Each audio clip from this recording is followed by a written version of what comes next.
Ruth ఎవరు అంటే మోయాబీయురాలు. మోయాబులు ఎవరు? లోతు యొక్క పెద్ద కుమార్తెకి కలిగినటువంటి సంతానమే మోయాబీయులు. ఒక రకంగా చెప్పాలంటే ఇజ్రాయేలుకి బంధువులే కానీ దేవుని చేత విసర్జించబడినటువంటి జనాంగముగా వారు వెలివేయబడినటువంటి పరిస్థితి. ఆ మోయాబు వంశీయురాలు ఈ రూతు.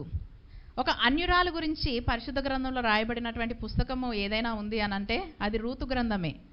ప్యూర్లీ అదేంటంటే ఒక అన్య స్త్రీ గురించి. అక్కడ తనకి సహకరించిన వ్యక్తులు ఎంతోమంది ఉన్నారు. ఈ రూతు గ్రంథాన్ని మనం చదువుతున్నప్పుడు ఉన్నది 4 అధ్యాయాలే కానీ ఆమె చుట్టూ కూడా ఉన్నటువంటి వ్యక్తులు యొక్క పేర్లు కాదు కానీ ఈ అన్యురాలి యొక్క పేరు ఈ పుస్తకానికి పెట్టబడింది. ఎందుకనంటే తను తీసుకున్నటువంటి ఒక నిర్ణయము, తన ప్రవర్తనను బట్టి, తను తీసుకున్న నిర్ణయాలను బట్టి, తను చూపించిన విధేయతను బట్టి ఒక అన్యురాలు, శాపగ్రస్తమైనటువంటి వంశానికి చెందినటువంటి స్త్రీ ఆశీర్వాదకరంగా మార్చబడి తన పేరున ఒక పుస్తకము రాయబడము అని అంటే మరి రూతు యొక్క ప్రాముఖ్యత ఎంతో. ఇది ఉన్నది 4 అధ్యాయాలే కానీ ఇది చాలా ప్రాముఖ్యమైనటువంటి గ్రంథము. దీని ద్వారానే మనకు ఒక లింక్ అనేది ఏర్పడింది. పాత నిబంధన క్రొత్త నిబంధనకి ఒక మీడియేటర్ లాగా మనకి రూతు గ్రంథం అయితే కనబడుతూ ఉంటుంది. మరి మనం చూసినట్లయితే గనక న్యాయాధిపతులు ఏలు దినముల యందంట దేశములో బహుగా కరువు కలిగింది. న్యాయాధిపతులు ఏలుతున్నటువంటి కాలము, ఆ కాలం మనం ఎలా పరిగణించాము? అది ఒక చీకటి కాలంగా దాన్ని పరిగణించాము. యెహోషువ ఉన్నంత వరకు కూడా ప్రజలకి నాయకుడు ఉన్నాడు. యెహోషువ యొక్క నాయకత్వంలో ప్రజలు యెహోషువ ఏది చెబుతుంటే అది వింటూ ముందుకు వెళ్ళారు. అప్పుడప్పుడు కొంతమంది ఎదురు తిరిగారు, తప్పటడుగులు వేశారు, కానీ ఒక నాయకుడితో వారు ముందుకు వెళ్ళారు. మోషేని నాయకుడిగా దేవుడు నిలబెట్టాడు. మోషే తర్వాత యెహోషువని దేవుడు నిలబెట్టాడు. ఆ యెహోషువ చనిపోయిన తర్వాత దేవుడు మరి యెహోషువ కూడా ప్రార్థన చేయలేదు. దేవుడు కూడా ఆ నాయకత్వపు స్థానాన్ని, మోషే యెహోషువలకు ఇచ్చినటువంటి ఆ స్థానాన్ని మరి దేవుడు పిలుచుకొని ఒక వ్యక్తిని నిలబెట్టడానికి దేవుడు కూడా ఎంత మాత్రమో ఇష్టపడలేదు. బహుశా ఆ లెవెల్లో ఎవరికి కూడా అంత కమిట్మెంట్ లేకపోయి ఉండొచ్చు. కానీ ఆయా కాలాల్లో మరి ఎప్పుడైతే ఈ విగ్రహారాధన వైపు, దేవునికి అసహ్యమైన కార్యాల వైపు వీరు మలచబడుతూ ఉన్నారో, అన్యరాజుల చేతులకి వీరిని అప్పగించడము, వారి చేత ఇజ్రాయేలు ప్రజలు అణిచివేయబడము, ఆ తర్వాత వీరు నిట్టూర్పులతో మరలా దేవుని సన్నిధిలో కన్నీటితో ప్రార్థన చేసినప్పుడు ఒక న్యాయాధిపతిని రక్షకుడిగా లేవనెత్తడము, ఆ రక్షకుని ద్వారా ఈ అన్యరాజుల చేతి నుంచి ఇజ్రాయేలు ప్రజల్ని విడిపించడం, ఈ క్రమం అంతా కూడా మనం న్యాయాధిపతుల గ్రంథంలో చూస్తున్నాం. ఆ కాలము ఇంచుమించు 360 సంవత్సరాల నుంచి 400 సంవత్సరాల కాలంలో జరిగినటువంటి ఈ న్యాయాధిపతుల చరిత్ర ఏదైతే ఉందో ఆ కాలానికి సంబంధించిన న్యాయాధిపతులు ఏలుతున్నటువంటి ఆ దినములలో అంట ఇజ్రాయేలు దేశంలో ఏం జరిగిందంటే భయంకరమైన కరువు కలిగింది. యూదా బెత్లెహేము నుండి ఒక మనుష్యుడు తన భార్యను తన 2 కుమారులను వెంటబెట్టుకొని మోయాబు దేశమున కాపురముండుటకు వెళ్ళెను. కరువు వచ్చిందని చెప్పి ఒక వ్యక్తి బెత్లెహేము నుండి, యూదా బెత్లెహేము నుండి ఎక్కడికి వెళ్ళాడంట? మోయాబు ప్రాంతానికి వెళ్ళాడు. బెత్లెహేము అన్న మాటకి అర్థం ఏంటంటే రొట్టెల ఇల్లు. రొట్టెల ఇంటిని విడిచి ఎక్కడికి వెళ్ళాడంటే మోయాబు, శాపగ్రస్తమైనటువంటి ప్రాంతం అది. దేవుని చేత విసర్జించబడిన జనాంగం ఉండేటువంటి ప్రాంతం ఏదైతే ఉందో ఈ రొట్టెల ఇంటిని విడిచి అక్కడికి వెళ్ళాడు కాపురం ఉండడానికి. ఎందుకు? ఇక్కడ ప్రస్తుత పరిస్థితి బాగోలేదు. యూదా బెత్లెహేములో కరువు వచ్చింది కాబట్టి ఆ స్థలాన్ని విడిచి అక్కడికి వెళ్ళాడు. వెళ్ళి అక్కడ సెటిల్ అయిన తర్వాత మీరు చూడండి, ఆ మనుషుని పేరు ఎలీమెలెకు, అతని భార్య పేరు నయోమి. ఈ గ్రంథంలో ప్రతి ఒక్క వ్యక్తి పేరు క్షుణ్ణంగా మెన్షన్ చేయబడి ఉంటుంది. ఆ వ్యక్తి పేరు ఏంటంటే ఎలీమెలెకు, అతని భార్య పేరేమో నయోమి.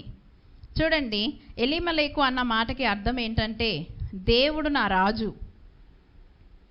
ఎలీమెలెకు అన్నటువంటి పేరుకు అర్థము దేవుడు నా రాజు. దేవుడు మన రాజు అయినప్పుడు కరువులో మనల్ని పోషించడా? ఖచ్చితంగా పోషిస్తాడు. మరి నయోమి అన్న పేరుకు అర్థం ఏంటంటే మధురము, ప్లెజెంట్, మంచిది అని అర్థము. ఇద్దరు పెట్టుకున్న పేర్లు ఏంటంటే మరి మంచి మర్మం కలిగినటువంటి పేర్లే వీరికి ఇవ్వబడ్డాయి. దేవుడు నా రాజని ఇతని పేరుంది, ఎలీమెలెకు పేరు మరి మంచి, ప్లెజెంట్, మధురమైనటువంటి వ్యక్తి అని నయోమి యొక్క పేరుకి అర్థాన్ని మనమైతే చూస్తూ ఉన్నాం. ఈ వ్యక్తి ఏం చేశాడంటే తన భార్యని, 2 కుమారులు అంట వీరిద్దరికి. పెద్దవాడి పేరు మహలోను, రెండవ వాడి పేరు కిల్యోను. ఈ ఇద్దరిని వెంటబెట్టుకొని ఎక్కడికి వెళ్ళాడు? యూదా బెత్లెహేమును వదిలి మోయాబు ప్రాంతానికి వెళ్ళాడు. అక్కడికి వెళ్ళిన తర్వాత జరిగినటువంటి విషయం ఏంటంటే వారు మోయాబు దేశమునకు వెళ్ళి అక్కడ కాపురముండిరి. నయోమి పెనిమిటి అయిన ఎలీమెలెకు చనిపోయిన తర్వాత ఆమెయు ఆమె 2 కుమారులను నిలిచియుండిరి. యూదా బెత్లెహేములో కరువు అనుకొని ఎక్కడికి వెళ్ళారంటే మోయాబుకి వెళ్ళారు. అక్కడికి వెళ్ళిన తర్వాత కొంతకాలానికి జరిగిన విషయం ఏంటంటే వెళ్ళారు, అక్కడ సెటిల్ అయిపోయారు. అక్కడ జరిగిన విషయం ఏంటంటే ఇంటి యజమాని అక్కడ ఎలీమెలెకు చనిపోవడము జరిగింది. మరి భర్త చనిపోయిన తర్వాత మరి కరువు దినాలు ఇంకా తీరక మునిపే వీరి అక్కడే ఉండడం ప్రారంభించారు. తల్లి 2 కుమారులు కూడా అక్కడే, నయోమి, మహ్లోను, కిల్యోనులు అనేవారు కూడా అక్కడే నిలిచి ఉండడము వారు ప్రారంభించారు. వారు మోయాబు స్త్రీలను పెళ్లి చేసుకొనిరి. వారిలో ఒక దాని పేరు ఓర్పా, రెండవ దాని పేరు రూతు. ఈ గ్రంథంలో ప్రతి క్యారెక్టర్ పేరు వివరించబడింది. మరి మోయాబు దేశానికి వెళ్ళినప్పుడు ఇంటి యజమానుడు చనిపోయాడు. అయ్యో ఎందుకు ఇలా జరిగిందో, తిరిగి మన స్వగృహానికి వెళ్ళిపోవాలి అన్న ఆలోచన నయోమికి రాలేదు. చూడండి, రొట్టెల ఇంటిని విడిచి ఏదో చిన్న ప్రతికూలమైన పరిస్థితి వచ్చిందని, చిన్న కరువు వచ్చిందని చెప్పి పుట్టిన ఊరిని దేవుడు వారికి స్వాస్థ్యముగా ఇచ్చినటువంటి భూభాగాలు అవి. ఆ కాలంలో ఇజ్రాయేలీలకు ఏంటంటే దేవుడు ప్రతి గోత్రానికి విభాగించి ఇచ్చినటువంటి స్థలాలవి. వాగ్దానం చేత, దేవుని చేత పొందుకున్నటువంటి స్థలాలు. మరి అక్కడ ఏదో ఒక కరువు కలిగిందని చెప్పేసి ఆ స్థలాన్ని విడిచి మోయాబు ప్రాంతానికి వెళ్ళిపోయారు ఈ కుటుంబస్తులు. వెళ్ళిన కొంతకాలానికి జరిగింది ఏంటంటే ఇంటి యజమానుడు చనిపోయాడు. చూడండి, సొంత నిర్ణయాలు, సొంత ఆలోచనలు జీవితాలను ఎటువైపు నడిపిస్తాయంటే, మన ప్రయాణంలో మనం తీసుకునే కొన్ని నిర్ణయాలు ఎలా అంటే మనకు అదేదో దీవెనకరంగా, ఇప్పుడు ఉన్న పరిస్థితే చాలా కఠినమైనది, ఒకవేళ స్థలం మారితేనో, పరిస్థితులు మారితేనో, ప్రాంతం మారితేనో, మనుషులు మారితేనో మన పరిస్థితి బాగుపడుతుందని కొంతమంది ఆలోచిస్తారు. ఎలీమెలెకు కూడా అలాగే ఆలోచించాడు. ఏదో ఇప్పుడు ఈ స్థలాన్ని వదిలి వెళ్తే ఇంకో స్థలంలో నాకు ఆహారం దొరుకుతుంది అని అనుకున్నాడు. కానీ దేవుడిచ్చిన స్వాస్థ్య భూమిని విడిచి, దేవుడు వారికి ఇచ్చినటువంటి ఆశీర్వాదపు భూమి ఏదైతే ఉందో, మరి అక్కడ ఉన్నటువంటి కరువు అది శాశ్వతమైనది కాదు. ఈ శరీర సంబంధమైన కరువు గురించి ఆలోచించి వారు ఆ స్థలాన్ని దాటారు. కానీ వాగ్దాన భూమిని దాటి వేరే ప్రాంతానికి వెళ్తున్నటువంటి శాపగ్రస్తమైన స్థలంలో అడుగు పెడుతున్నటువంటి వీరి జీవితాలు ఎలాంటి మలుపు తిరుగుతాయని ఎలీమెలెకు కానీ నయోమి కానీ ఎంత మాత్రము కూడా ఆలోచించలేదు. మీరు చూడండి, సంఘాలకు వెళ్తున్నటువంటి విశ్వాసుల కొంతమంది పరిస్థితి కూడా ఎలా ఉంటుందంటే, సేవకులు గద్దించారనో లేకపోతే సేవకులు ఏదైనా హెచ్చరించారనో సంఘాన్ని విడిచి వేరే దగ్గరికి వెళ్తూ ఉంటారు. వారి మనసుకి ఏది అనుకూలమో, ఇక్కడ లేనిది అక్కడ ఏదో ఉంది అనుకొని చాలామంది ఈ రోజున సంఘాల్లో విశ్వాసులు కోరుకునేది ఏంటంటే వాక్యము 2 అంచులు కలిగిన ఖడ్గముగా వారిని హెచ్చరించే వాక్యాలు వారికి అవసరం లేదు. ఎక్కడ సమాధులు దొడ్డున్నాయా, ఎక్కడ సేవకులకి రిజిస్ట్రేషన్ ఉందా, వివాహాలు చేయడానికి రిజిస్ట్రార్స్ ఎవరైతే ఉన్నారా, ఇవి వెతుక్కొని వెళ్తున్నారు సంఘానికి మెంబర్షిప్స్ అని. చూడండి, శరీర సంబంధమైన విషయాల్లోనే మేము ఈ సంఘంలో ఒక మెంబర్స్, మేము చనిపోయినప్పుడు మా కోసం వచ్చి మాకు ఒక సమాధుల దొడ్డు ఉండాలి, లేదంటే మాకు పెళ్ళిళ్ళు చేయడానికి రిజిస్టర్ మ్యారేజ్ రిజిస్టర్స్, మరి ఇలాంటివి ఇవి ఈ రకంగా కోరుకొని వెళ్ళి సెటిల్ అవుతున్న వారు ఉన్నారు. కానీ ఆత్మీయ కోణంలో ఆలోచించినప్పుడు నిజంగా మనము ఒక సహవాసాన్ని, ఒక స్థలాన్ని, ఒక మందిరాన్ని కానీ మనం వెతుక్కోవాల్సినటువంటి అనుభవం ఎలా ఉండాలంటే, రొట్టెల ఇంటిని మనం వెతుక్కోవాలి. జీవాహారం దొరికేటువంటి స్థలాన్ని ఎప్పుడూ కూడా మనం విడిచి వెళ్ళడానికైతే వీలు లేదు. వీరు వెళ్ళిపోయారు. కొంతకాలము కరువు ఎప్పటికీ ఉంటుందా, శాశ్వతమా? ఈ సంవత్సరాలు వర్షాలు పడకపోతే వచ్చే సంవత్సరం పడతాయి ఖచ్చితంగా. అయితే వీరు ఏమన్నా కటిక దరిద్రంలో ఉన్న ఫ్యామిలీ అంటే కాదు. వీరికి పొలాలున్నాయి, ఇల్లుంది, పొలాలున్నాయి. ఈ బెత్లెహేము ప్రాంతంలో మంచి పలుకుబడి ఉన్నవారే వీళ్ళు. ఆ కాలంలో కలిగినటువంటి ఆ కరువును బట్టి ఏంటంటే నిర్ణయం తీసుకున్నారు. భర్తకి భార్య కూడా సహకరించింది. ఇద్దరు కలిసి మోయాబు ప్రాంతానికి వెళ్ళారు. వెళ్ళిన కొంతకాలానికి మరి ఈ యొక్క ఎలీమెలెకు చనిపోవడం జరిగింది. చనిపోయిన తర్వాత అయినా సరే నయోమి మరలా వెనక్కి తిరిగి రావడానికి ఎంత మాత్రము కూడా ప్రయత్నం చేయలేదు, అక్కడే ఉండిపోయింది. మరి ఇద్దరు కుమారులకి కూడా మళ్ళీ చేసిన పని ఏంటంటే, మహ్లోను, కిల్యోను అన్నటువంటి తన 2 కుమారులకి కూడా అక్కడ ఉన్నటువంటి మోయాబు స్త్రీలనిచ్చే పెళ్లి చేసింది. ఆ స్త్రీల పేర్లు ఏమిటి? పెద్దదాని పేరు ఓర్పా, చిన్నదాని పేరు రూతు. ప్రజలు ఇష్టానుసారంగా జీవిస్తున్నటువంటి కాలం అది. అంటే దేవుని గ్రహింపు కానీ, దేవుని చిత్తము కానీ, లేకపోతే దేవుని ఏర్పాటు కానీ లేని స్థితిలో, ఒక గ్రహింపు లేని స్థితిలో ఏదో వెళ్ళిపోవాలి, జీవితంలో ఎలాగో ముందుకు సాగాలని సాగుతున్న జీవితాలే కానీ అసలు దేవుని చేత మనం ఎందుకు పిలువబడ్డామో, వాగ్దానం ఇచ్చి దేవుడు పిలుచుకున్నటువంటి జనాంగమైన మనము ఏ రీతి జీవితాన్ని జీవించాలి, ఏ విధమైనటువంటి పరిస్థితులను మనము చూస్ చేసుకోవాలన్న జ్ఞానము వీరికైతే లేదు. మరి ఇద్దరు కుమారులకి కూడా పెళ్లి చేసిన తర్వాత జరిగినటువంటి పరిస్థితి ఏంటంటే, ఇంచుమించు 10 సంవత్సరాలు అక్కడ నివాసం ఉన్న తర్వాత మహలోను కిల్యోను ఇద్దరును చనిపోయిరి. పిల్లలిద్దరికి పెళ్ళిళ్ళు చేసింది. ఇంచుమించు 10 సంవత్సరాలు అక్కడే ఉన్నారు, కాపురం చేశారు. మరి పిల్లలు పుట్టలేదు ఇద్దరికి కూడా. అనుకోని విధంగా మళ్ళీ ఒకరోజు ఏం జరిగిందంటే, ఒక 10 సంవత్సరాలకి ఇద్దరు కొడుకులు చనిపోయారు, మహలోను కిల్యోను. మహలోను అన్న మాటకి జబ్బుగొంటోడని జబ్బు అని అర్థం. మహలోను అంటే జబ్బు అని అర్థము. మరి కిల్యోను అంటే పనికిమాలినోడు అని అర్థము. చూడండి, ఆత్మీయమైన అనుభవం ఉన్నవారు ఏంటంటే పిల్లలకి ఆత్మీయమైన అర్థాలు వచ్చేటువంటి పేర్లే పెడతారు. వీరికి ఒక ఆత్మీయత లేదు కదా. ఆత్మీయత ఉన్న వ్యక్తులైతే బెత్లెహేమును విడిచి మోయాబుకు వెళ్ళే పరిస్థితి ఉండదు. అంటే ఆ కాలంలో ఆ పరిస్థితులు ఏంటంటే, బహుశా పుట్టినప్పుడు రోగిగా పుట్టుండొచ్చు. ఆ రోగి బలవంతుడు కావాలని ప్రార్థన చేసి పేరు పెట్టాలి కదా. పుట్టినోడిని పుట్టినట్టే ఏంటంటే వీడు జబ్బుకుంటాడని పేరు పెట్టేశారు. రెండో వాడు మరి వాడికి ఎందుకు అలా పేరు పెట్టాలనిపించిందో, పనికి మాలినోడని. అంటే ఇంకా పనికి రాడు, ఈ విధంగా పేర్లు పెట్టారు ఇద్దరికి కూడా. ఈ జబ్బుగొంటోడు అంటే ఈ జబ్బు వ్యాధిగ్రస్తుడును ఈ పనికి మాలినోడు కూడా ఇద్దరు పెళ్ళిళ్ళు చేసుకున్నారు. కానీ పెళ్ళి అయిన తర్వాత ఒక 10 సంవత్సరాలకి ఇద్దరు కూడా చనిపోయారు. మరి ఆ కోడళ్ళు ఎవరు? పెద్దదాని పేరేమో ఓర్ప అంటే మొండితనం అని అర్థము. రూతు అంటేనేమో వేదన అని అర్థము. అంటే ఎక్కువగా తన గురించి తాను బాధపడడము, వేదన చెందడము, తనకు తాను సెల్ఫ్ పిటీగా ఫీల్ అయ్యేటువంటి మరి ఈ పేర్లకు అర్థాలు ఇవి. ఈ విధంగా 10 సంవత్సరాలు అక్కడ కాపురం ఉన్న తర్వాత మరి వీళ్ళిద్దరు కూడా కుమారులు ఇద్దరు కూడా చనిపోయినప్పుడు అప్పుడు నయోమి ఏమనుకుంటుందంటే, అసలు నేను ఇక్కడ ఉండి ప్రయోజనం ఏముంది? నేను ఎలా వచ్చాను, ఎలా నేను మోడైపోయాను, భర్తని కోల్పోయాను, అన్నీ కోల్పోయిన తర్వాత నయోమి ఆలోచించుకుంటుంది.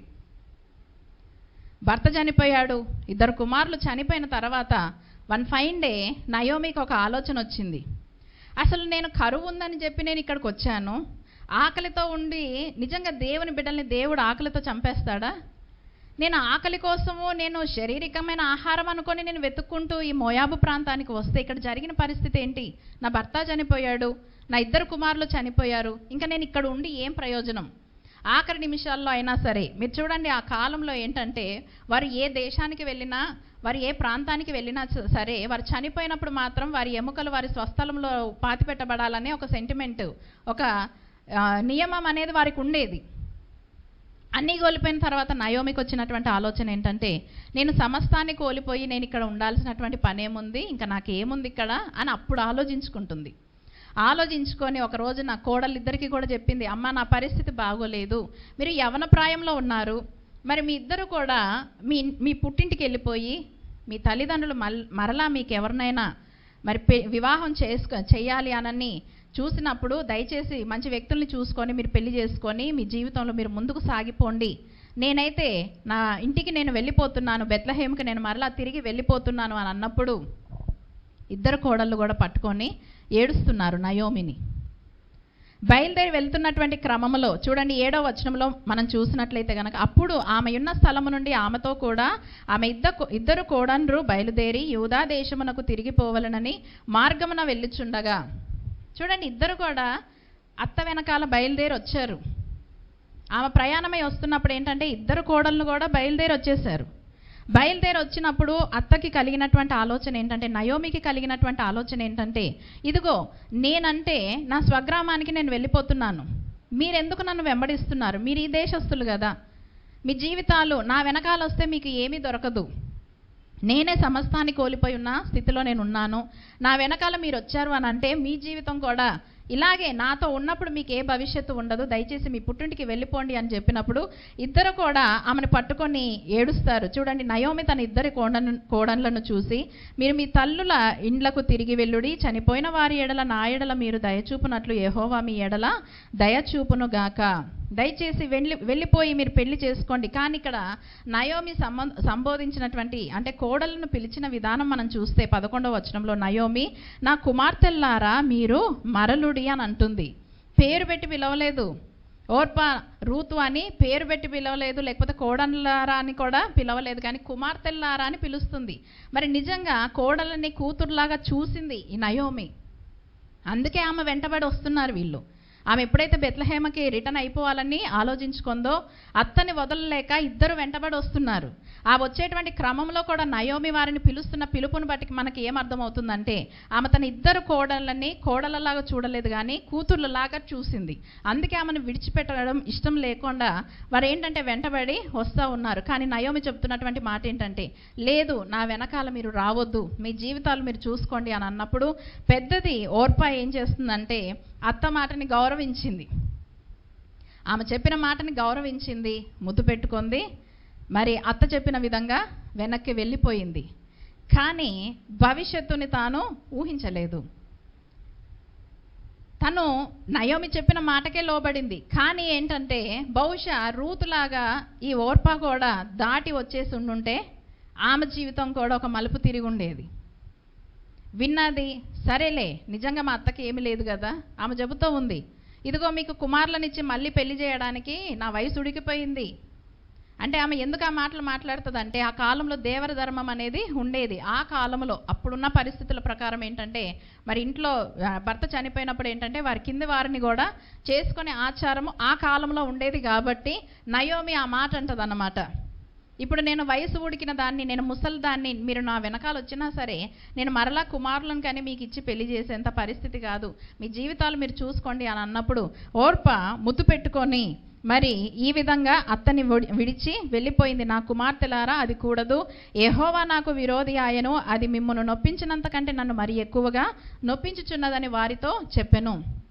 ఈ నయోమి బాధ అంతా కూడా ఏంటంటే, దేవుడు నాకు విరోధి అయిపోయాడు అని చెబుతూ ఉంది. కోడళ్ళతో చెప్తున్న మాట ఏంటంటే, దేవుడు నాకు విరోధి అయ్యాడు, నేను నష్టపోయిన దానికంటే మీరు నష్టపోయినటువంటి మీరున్న ఈ పరిస్థితి నాకు ఇంకా వేదన కలిగిస్తుందమ్మా.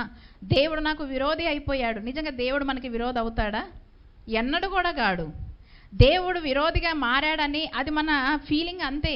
ఎప్పుడు కూడా దేవుడు విడిచిపెట్టే పరిస్థితి కాదు. ఐగుప్తులో నుండి దాసత్వమైనటువంటి ఆ పరిస్థితుల నుంచి దేవుడు విడిపించి మరి పాలు తేనెలు ప్రవహించే దేశంలో వీరిని అడుగుపెట్టిన తర్వాత రొట్టెలు ఇళ్ళు అయినటువంటి బెత్లెహేం అనే ప్రాంతంలో వీళ్ళు ఉన్నటువంటి ఆ క్రమంలో నుండి వీరంతలో వీళ్ళు బయటికి వెళ్ళారు. ఒక చిన్న ప్రతికూలమైన పరిస్థితి వచ్చింది, ఒక చిన్న ఇబ్బంది వచ్చింది, ఒక చిన్న సమస్య వచ్చిందని చెప్పి ఆ సమస్య వైపు చూసి అప్పటి వరకే ఆలోచించి వారు ఏంటంటే దేవుడిచ్చినటువంటి స్థలాన్ని విడిచి వేరొక చోటుకి వెళ్ళినప్పుడు తను సమస్తాన్ని కూడా కోల్పోయింది. అప్పుడు ఈమె చెబుతున్నటువంటి మాట ఏంటంటే, దేవుడు నాకు విరోధి అయ్యాడు. దేవుడు ఎప్పుడు కూడా దేవుడు మనల్ని తన బిడ్డలుగా చూస్తున్నాడు. మనము ఆయన బిడ్డలమై ఉన్నాము, విరోధులము కాదు. కానీ మనం తీసుకునే కొన్ని నిర్ణయాలను బట్టి మనం ఆయన సరిహద్దులు దాటి, ఆయన మనకు నియమించిన సరిహద్దులు దాటి ఎప్పుడైతే మనము దూరంగా వెళ్ళిపోతామో అప్పుడు దేవుడు ఏమీ చేయలేడు. మీరు చూడండి, కోడి తన రెక్కల కింద పిల్లల్ని కాపాడుతుంది, కానీ ఆ కోడి పిల్ల తల్లికి అందనంత దూరంగా వెళ్ళిపోయింది అని అంటే కోడి ఏమన్నా చేయగలుగుతుందా? దాని సాయశక్తుల పోరాడగలిగినంత. అంటే ప్రతి దానికి కూడా ఒక హద్దు అనేది ఉంది, ఒక సరిహద్దు అనేది ఉంది. సొంత నిర్ణయాలు తీసుకొని దేవుని చిత్తం ఏమిటో విచారించకుండా మన మనసుకు తోచిన విధంగా మనం ఎప్పుడైతే నిర్ణయాలు తీసుకొని వెళ్ళిపోతామో దేవుడు ఏమీ చేయలేడు, మౌనంగా ఉంటాడు అంతే. అయితే ఈమెకి ఫ్రస్ట్రేషన్ కలిగింది. ఈమె అంటున్న మాట ఏంటంటే, దేవుడు నాకు విరోధి అయ్యాడని ఈ విధంగా వారితో మాట్లాడినప్పుడు ఎలుగెత్తి ఒకరి మీద ఒకరు పడి ఏడుస్తున్నారు. అత్తను పట్టుకొని ఇద్దరు కోడళ్ళు కూడా ఏడుస్తున్నారు. ఏడ్చినప్పుడు ఓర్పా ఏం చేసిందంటే ఆమెను ముద్దు పెట్టుకొని వెళ్ళిపోవడం అయితే జరిగింది. రూతు ఆమెను హత్తుకొనెను. అంతే, వెళ్ళిపోమని చెప్తున్నావు. సరే, ఇంకా నా జీవితానికి ఇంతే అనుకుంది ఓర్పా. ముద్దు పెట్టుకుంది, సరే నేను వెళ్తాను, మరి ఎలాగో నాకు తెలియని ప్రాంతానికి వచ్చి ఇప్పుడు నేను అక్కడ ఏం చేస్తానులే, నువ్వే చెప్తున్నావు కదా. కానీ రూతు మాత్రం పట్టుకొని వదలట్లేదు. రూతు ఏం చేసిందంట, నయోమిని హత్తుకొనెను. అక్కడంతా కూడా ఎడారిలాగా ఉంది పరిస్థితి, ఏమీ దిక్కుతోచని పరిస్థితి, భవిష్యత్ అంతా కూడా అంధకారంగా అనిపిస్తున్నటువంటి ఆ పరిస్థితుల్లో రూతు చేసినటువంటి పని ఏంటంటే అత్తని నయోమిని హత్తుకుంది. ఎప్పుడైతే ఈమెను హత్తుకుందో ఆమె చెబుతున్నటువంటి మాట, ఆమె ఇదిగో నీ తోడికోడలు ఈ జనుల యొద్దను నీ దేవుని యొద్దకును తిరిగిపోయినదే, నీవు నీ తోడికోడలిని వెంబడి వెళ్ళుమనెను. నయోమి అంటుంది, నీ తోడికోడలు ఏంటంటే తన జనాంగాన్ని తన దేవుళ్ళ యొద్దకు తను వెళ్ళిపోయింది, నువ్వు కూడా తిరిగి వెళ్ళు. నేనేమాత్రము కూడా ఆయాసంగా చెప్పట్లేదు రూతు అనని నయోమి రూతుతో మాట్లాడుతున్నప్పుడు నిజంగా ఈ మాటలే రూతు యొక్క జీవితాన్ని మార్చివేశాయి. మీరు చూడండి 16వ వచనంలో రూతు చెప్తున్నటువంటి మాట, నా వెంబడి రావద్దని నన్ను విడిచి పెట్టుమనియు నన్ను బ్రతిమాలు కొనవద్దు, నీవు వెళ్ళు చోటకే నేను వచ్చేదను, దయచేసి నేను రావద్దని మాత్రం నువ్వు ఎంత మాత్రము కూడా నన్ను ఫోర్స్ చేయొద్దు.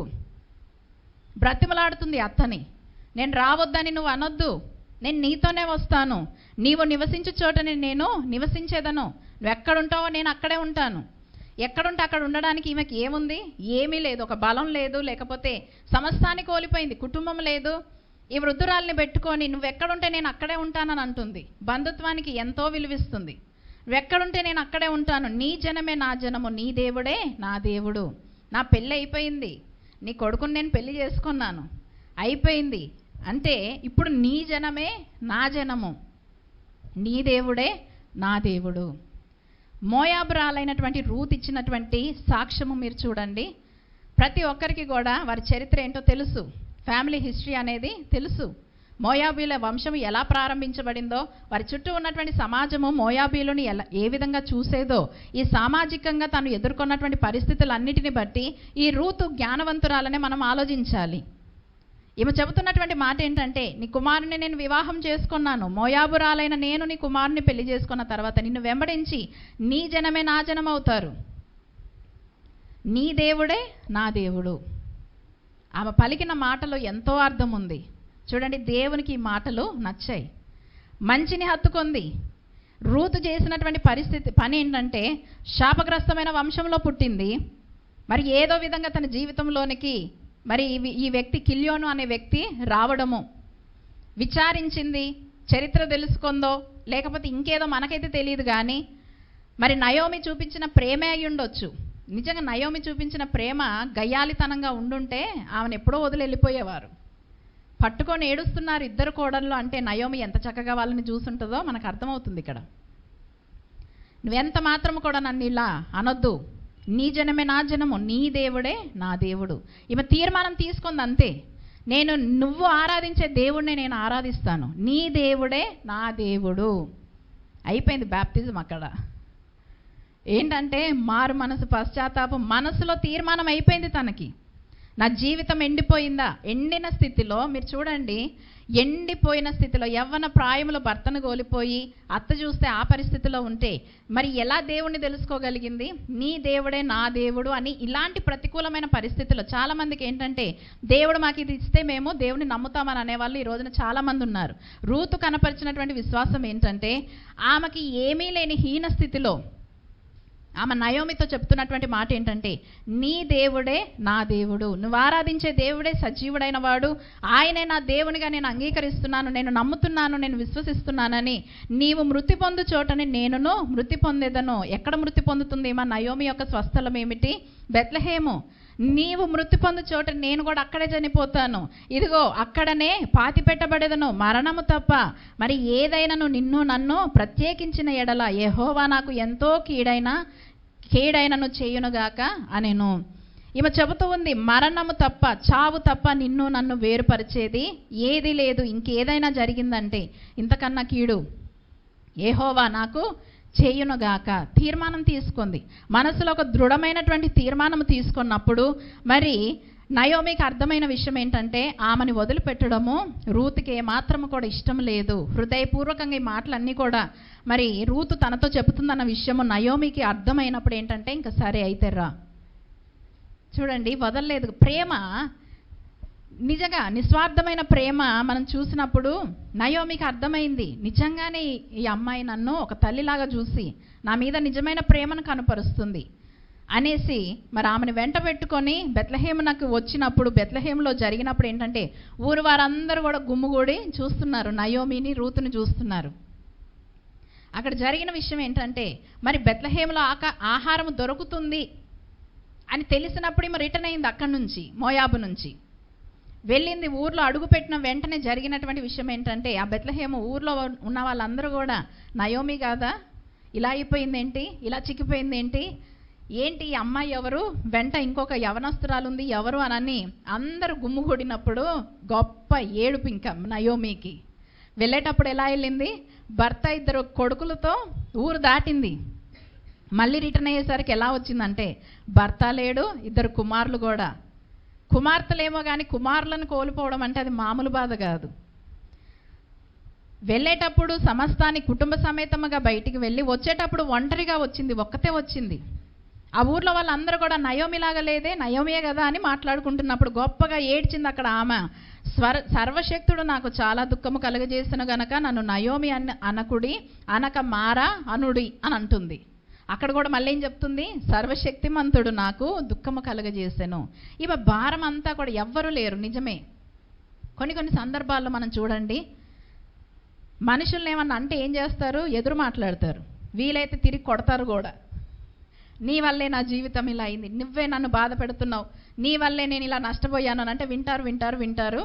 మనుషులు మనల్ని అవాయిడ్ చేసేస్తారు. అవాయిడ్ చేయలేని పరిస్థితిలో ఏమవుతుందంటే కొన్నిసార్లు ఎదురు తిరిగి కొట్టే పరిస్థితి కూడా ఉంటుంది. మరి దేవుడు అలా చేయడు కదా. ఈ నయోమి చూడండి, కోడళ్ళ దగ్గర కూడా అదే మాట అంది, యెహోవా నాకు విరోధి అయ్యాడని అంది. ఇక్కడ బెత్లెహేంకి వచ్చిన తర్వాత కూడా అందరూ కూడా నయోమియేనా, మన నయోమియేనా, ఇలా అయిపోయింది ఏంటా అని అన్నప్పుడు అవును నేను నయోమినే, ఎలా ఉన్నారని. ఇది కాదు, ఇంకా ఫస్ట్ ఆమె హృదయంలో నుంచి, హృదయం నిండిన దాన్ని బట్టి నోట్లో నుండి మాటలు బయటకు వస్తాయి. ఈమె హృదయం అంతా కూడా ఏం నింపుకుందంటే నయోమి, దేవుడు నాకు విరోధి అయిపోయాడు, దేవుడు నన్ను విడిచిపెట్టేశాడు, దేవుడు నన్ను ఈ విధంగా నన్ను దుఃఖం కలుగజేశాడని ప్రతి నింద, తనకు కలిగినటువంటి ప్రతి విధమైన ప్రతికూల పరిస్థితిని బట్టి, తనకు ఎదురైన చేదు అనుభవాలన్నిటిని బట్టి కూడా దేవుణ్ణే తను నిందిస్తుంది. దేవుడు నాకు దుఃఖము కలుగజేశాడని అంటుంది. మరి ఆ దుఃఖంలో వేదనలో ఎందుకు ప్రార్థన చేయలేకపోయింది దేవునికి? భర్త చనిపోయినప్పుడైనా సరే, ప్రభువా ఎందుకు నా భర్త చనిపోయాడు, మరి నా పరిస్థితి ఏంటని అన్నప్పుడు దేవుడు మాట్లాడేవాడు కదా.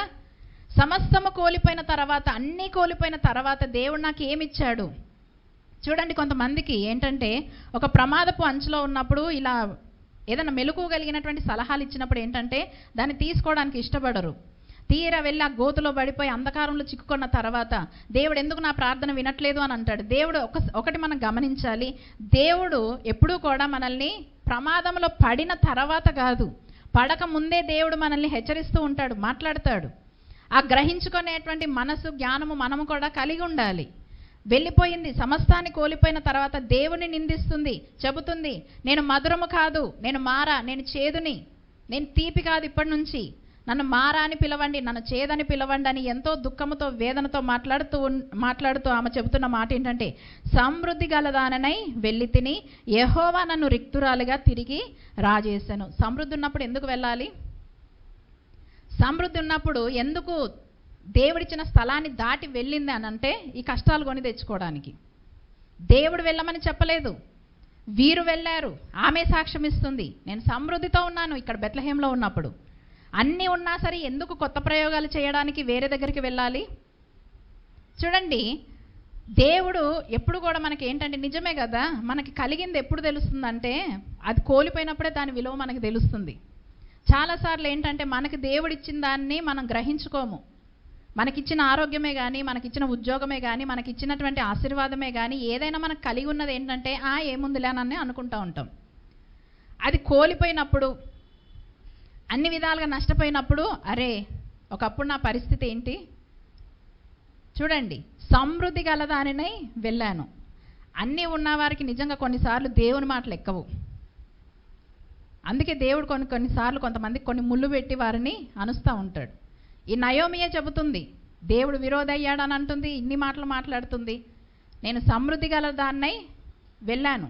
దేవుడు ఇంత సమృద్ధి, కొంతమందికి ఎలా ఉంటుందంటే దేవుడు ఎంతగా వారిని ఆశీర్వదిస్తాడో అంతకంతకి దేవునికి దగ్గరయ్యి దేవుని గణపరిచి ఇంకా దేవుని ఆశీర్వాదాలకి ఇంకా స్తుతులతో దేవునికి చేరువవ్వాల్సిన పరిస్థితిపై కలిగిన దాన్ని బట్టి అతిశయిస్తూ దేవునికి దూరం అయిపోతూ ఉంటారు. దూరం అయిపోయారు గ్రహింపు లేకుండా. దేవుడిచ్చిన వాగ్దాన భూమిని వదిలి, దేవుడిచ్చినటువంటి స్వాస్థ్య భూమిని వదిలి ఎప్పుడైతే బయటికి వెళ్ళిందో మోడైపోయింది.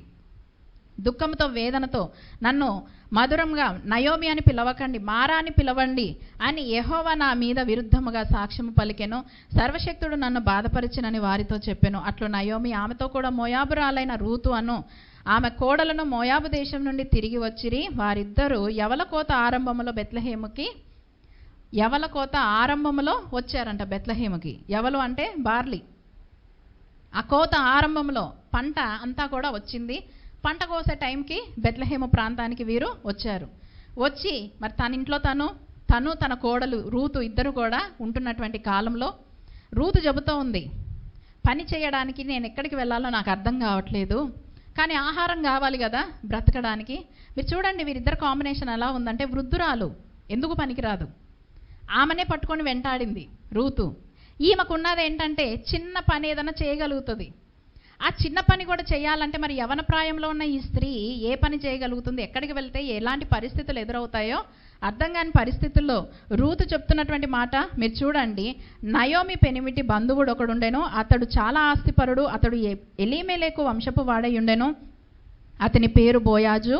మోయాబురాలైన రూతు, నీ సెలవైన ఎడల నేను పొలములోనికి పోయి ఎవని కటాక్షము పొందగలనో వాని వెనుక పరగ వేరుకుందునని నయోమితో చెప్పగా, ఆమె నా కుమారి పొమ్మనెను.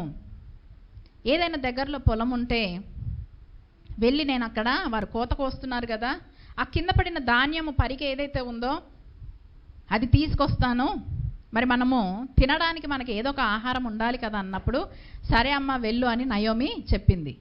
అయితే రూతు కూడా ఏంటంటే వెళ్ళి ఏ పొలానికి వెళ్ళిందంటే, మరి తన మామ అయినటువంటి ఎలీమెలెకుకి బంధువుడైనటువంటి బోయాజు అని ఒక ధనవంతుడంట, ఆ పొలానికే వెళ్ళింది. ఎన్ని ఎకరాల పొలమో, మంచి ఆస్తిపరుడు. అందరూ కూడా ఆ పొలంలో కలిసి పని చేస్తూ ఉన్నారు, కోత కోస్తూ ఉన్నారు. ఆ కోత కోసేటువంటి ఆ పొలంలోనికి వెళ్ళింది. వెళ్ళి ఏం చేస్తుందంటే నెమ్మదిగా కింద పడ్డ పరిగ అంతా కూడా ఏరుకుంటా ఉంది.